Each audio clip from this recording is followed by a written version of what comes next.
After the boys chopped off some wood for the fire, and the girls cooked both chili and hot dogs for dinner, everyone began to eat up the chili dogs. Of course, Sonic chowed down on his chili dog, like if it was no tomorrow. You know, if you wanted to slow down, Sonic, you could always end up in a chokey, Lavinia said in a teasing manner. My bad, Veenie, Sonic said. I can't resist so much of this tasty, spicy, juicy, mouth-watering, breathtaking, brief, beautiful chili dogs. He got traced by his favorite food that he continued eating. Lavinia looked at Amy, who rolled at her eyes but smiled at her boyfriend. The cat rolled over on her and gave her for a smirk at her brother. You and me both, Lavinia, Tails said. Lavinia then turned around where the young repeated. You and me both. They smiled at each other before going back down to their chili dogs. Cream said in delight. This chili dog is delicious. Thank you for adding some carrots in mine, Mother. You're very welcome, Cream, Vanilla said, patting her on the head. I figured that carrots are favorite vegetables. After scarfing down his chili dog, Cheese burped and everyone laughed a bit, but making everyone and the child blush in embarrassment. Now, Cheese, what do you say after burp? Burp, Cream asked. Cheese bowed down in a child language. Excuse me. That's more like it, the young rabbit said, petting her head on the rabbit's head. But then Vector burped loudly after eating. Vector! Vanilla exclaimed. Sorry, Vector said. Cheese then laughed and causing her brother, Charcola, to put his hand up on his head and shook it. Boys will be boys, Cream said to herself with a sigh. Cosmo took a bite of her chili dog, but because of the amount of spicy, added some chili in her mouth began to burn. Seeing this, Jasmine melted down the snow powder to give the little speedran a little glass of water. She drank it down immediately after receiving it. After gasping for breath for drinking so much water, Cosmo turned to the deaf bat and said, Thank you, Jasmine. I'm afraid it's a little too spicy for me. Jasmine nodded and sighed. It's okay, Cosmo. Sometimes hot food weakens my powers since they're made of water. With that being said, she demonstrated by summoning her powers, but instead of either ice or snow, so she summoned water that fell into the glass that Cosmo could drink in. Wow, she said. That was amazing. Even though she was enjoying her chili dog, Tangle began to wonder about the wood chopper's ghost would be. She turned to her best friend and asked, I hope it gets good dark, don't you think, Whisper? Whisper nodded her head and said, Maybe we should see what the wood chopper's ghost looks like. Ooh, I can hardly wait, Tangle said, stuffing her mouth with her chili dog. I just wish the girls would stop talking about that ghost. Knuckles whispered towards Shadow. You know what? Shadow whispered back. I can't help but agree with you on that. Jasmine hugged to the boys, and they had to keep the roast going for the sake of the lemur. For both Knuckles and Shadow, who silently sighed, and they got on with it with the mentioned on their lips being zipped. Just when everyone was about to finish up dinner, they heard the sound of a tree branch breaking from outside. What was that? Lavinia asked. Could it be a ghost? Tangle asked. Maybe it's just the wind, Maria suggested. Or maybe it's just the ghost of the wood chopper who got lost in the woods, Silver suggested. Everyone got a bit nervous and began to look at each other, wondering what they should do. I think I'm gonna turn in, Sonic said, getting up from the couch. Me too, Knuckles said. The rest of the gang agreed that they should call it a night, but before they could, Tails said, We better leave the fire on for the woodchopper's ghost, right, Jewel? That's right, Tails, Jewel stated. It's our way to show him respect. With that being said, Sonic and the gang head upstairs for the upper floors where they would be set their sleeping bags for the night. They rolled out their sleeping bags and got in them. Well, hopefully that woodchopper's ghost would be cool with us for the nice fire, Tangle said. No worries, Tangle, Whisper stated. I'm sure he would appreciate it. Katarina then turned to look at Rouge with some purple gel in her face. Rouge, what's that on your face? She asked. Oh, this? Rouge pointed at the gel. It's my facial beauty mask. I often use it to make my face beautiful. She pointed at Shadow, who had some red gel on his face, and he looked away in embarrassment, and then said, I even had Shadow use it as well. Some of you guys snickered a bit while stifle a laugh with the best of their abilities. Say a word about my facial mask, and I'll show you my real power, Shadow threatened. Knuckles managed to nudge his girlfriend on the shoulder just to get her attention while she was brushing her hair. Hey, Veenie, he said, check it out. He pointed out at Shadow, who was scowling at the boys for a bit. Looks like Shadow's got his beauty sleep thanks to his girlfriend. As Knuckles was laughing his head off, Lavinia looked at the hairbrush and for a second or two before getting an idea. Since you like it that I brush my hair, how about I give you a wonderful hairstyle? She said, scheming and smirking at her boyfriend. What are you talking about, Lavinia? Knuckles asked nervously. Oh, you'll see, Lavinia said. She jumped at her boyfriend and began to brush his dead dreadlocks. And as the cat was giving her the action of lover, his hairstyle, Sonic and the rest of the gang looked at them. Once that was done, they all began to laugh loudly as they couldn't resist the urge. What? Knuckles asked. What's so funny? Shadow snickered a bit before handing him a handheld mirror and said, See for yourself. Knuckles grabbed the mirror and then looked at himself, and he saw that there were multicolored ribbons on his curly dreadlocks, and he looked shocked by his appearance and began to blush madly. Oh, this is so embarrassing, Knuckles muttered to himself. Aren't you a sweetie, Knuckles? Tails asked. Teasingly, Lavinia thought for a moment and said, Wait a minute, you're still missing something. Cheese said. I got your back, Lavinia, Cream said, finishing up the flower crown, and for a pet chow, Cheese took the flower crown and flew it down towards Knuckles, where he placed it on his head. Now it's perfect, Lavinia said. Nice work, Cream, Amy said, sharing a high five with her best friend. You are sure cute, Sonic said, as everyone laughed really loudly at the sight of Knuckles' embarrassment, then turned to anger. He shouted, I'm gonna get you guys for this. In the commotion, Vanilla the Rabbit and Greenberg got upstairs doing the dishes and told everyone to settle down. Besides, it's about 9 p.m., she stated. Vanilla's right, Sonic explained. We gotta be up early in the morning to be out to the beach. Soon after calming down, Knuckles let out a yawn while saying, I don't know about you guys, but I'm feeling kinda sleepy myself.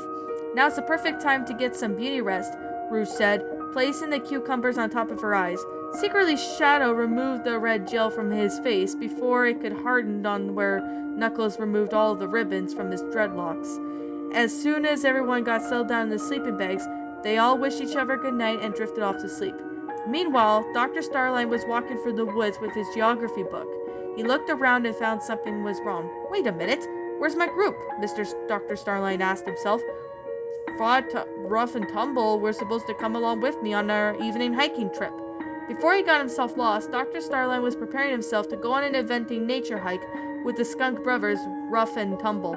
Even though they agreed to go along with him, they insisted on going to the bathroom before they could actually. But, however, they decided to take too long on purpose so they could play some video games without having their boss knowing. Thinking that they'd take a long time, Dr. Starline decided to leave them alone to do their business so they can catch up with them. Anyway, the platypus decided to take a look for his allies in the woods. They should be following me by now, he muttered to himself. He was wandering around and he discovered a cabin where Sonic and friends arrived earlier. There was also a plaque on the door that read, Here lies the woodchopper who lived his life cutting down trees, and his ghost still roams around his woods for his house. To respect the ghost of the woodchopper, you must leave the fire lit until sunrise. Fascinated by the legend, Dr. Starling began to wonder what would happen if the ghost would be like if the fire was out. Once he saw Tails' RV, that was when he found out that Sonic and his friends were the ones in the cabin. Dr. Starling thought.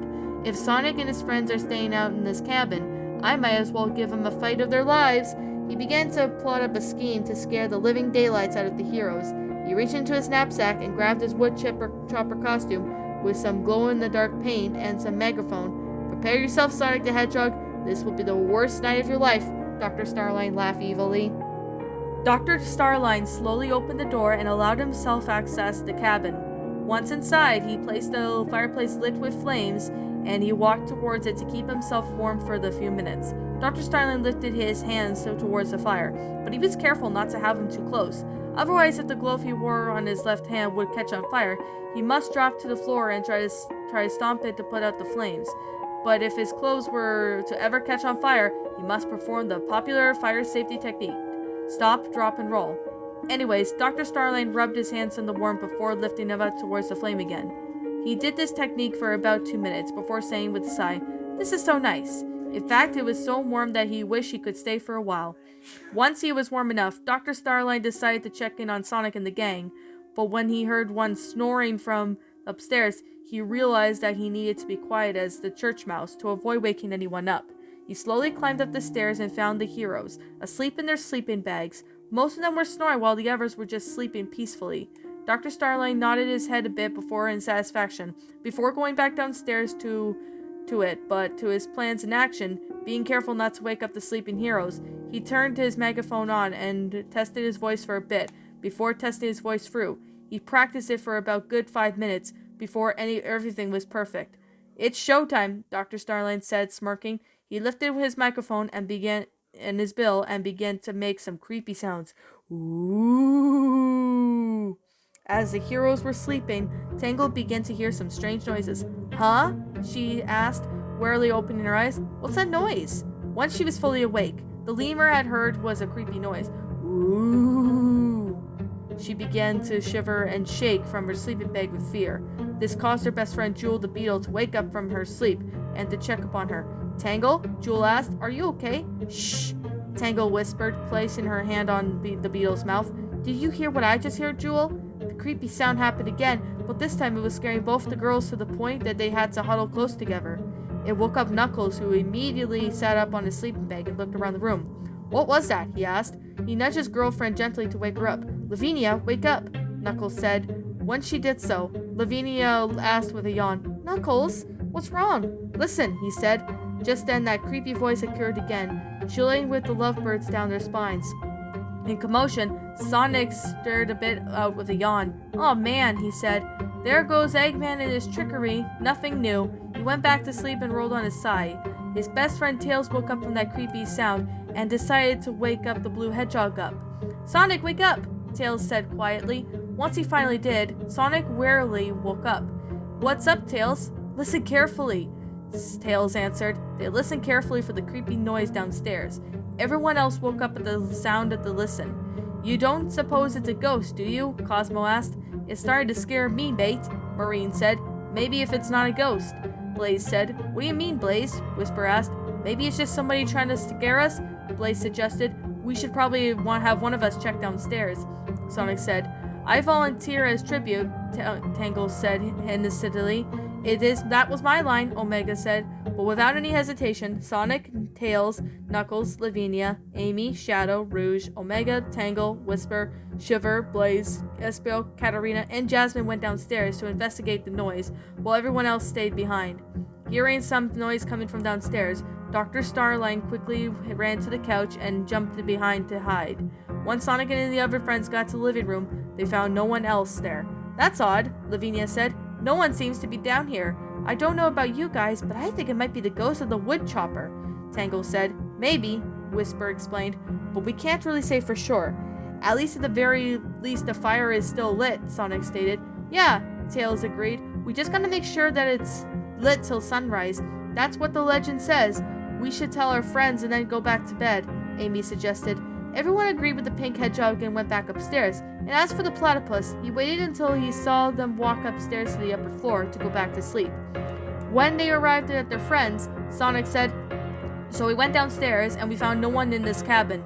This statement caused everyone to be baffled. They looked at each other in confusion, and they had no idea what they should say. So you're saying that there is no ghost in here? Marine asked. There's nothing to be afraid of, Marine, Silver said. Take it from us. There's no wood chipper ghost. Or is there? Tangle stated. Everyone just looked at the lemur with confusion and some annoyance. So she looked at her friends and asked, What? Amy leaned towards Jewel so she could talk to her about her secret. Hey Jewel, Amy whispered. Do you think that we should tell Tangle that there's no such thing as a wood chipper ghost? No, not just yet, Jewel answered. Let's go back to bed, Blaze said. Yeah, all this talk about ghosts is giving me the creeps, Knuckles said. No worries, Knuckles, Tails explained. It'll be morning before you know it, and we'll be back on the road to the beach in no time, Sonic added. Now let's get some shut-eye. Everyone else was obliged to went to sleep, but after setting down their sleeping bags, when he found out that the blue hedgehog and his friends were finally asleep, Dr. Starline came out from his hiding place. Phew, he said, rubbing the sweat off of his forehead. That was close. He began to think of what else to do next to make his plan successful. He looked at the fire that was still lit and remembered the plague that he had a few minutes ago. Now this time to pull out the big guns. Dr. Starline chuckled as he began to search for a bucket to fill the wipe up with water. He then threw it into the closet where he luckily found a wooden one. He took the bucket from the closet and went to the kitchen where he filled it up with water. Once it was full, Dr. Starline took the bucket of water in the living room where the fire was still lit, and he gave out a sinister smirk and said, Heads up, Sonic, and then poured the water into the fire, extinguishing it in the process. Once the cabin got darker inside, the colder it got, and this became more apparent where Sonic and the gang began to shiver on their sleep from the cold. They woke up and began to wonder why they were freezing. "Oh man," Storm said, chattering his teeth. "I'm so cold."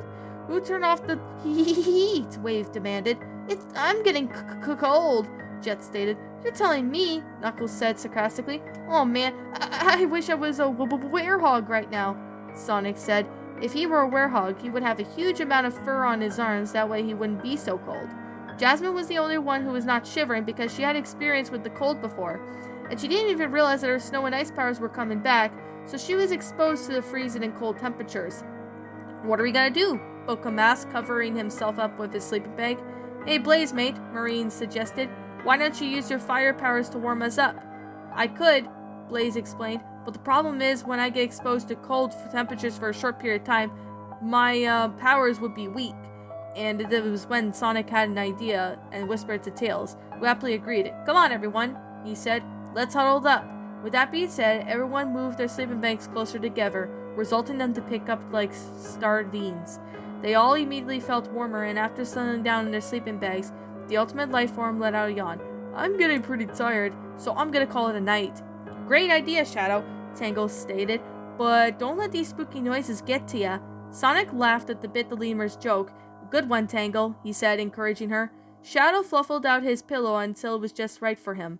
"No worries," he explained. "I'm the ultimate life form. Nothing could scare me." He let out a yawn and then no more time before saying good night.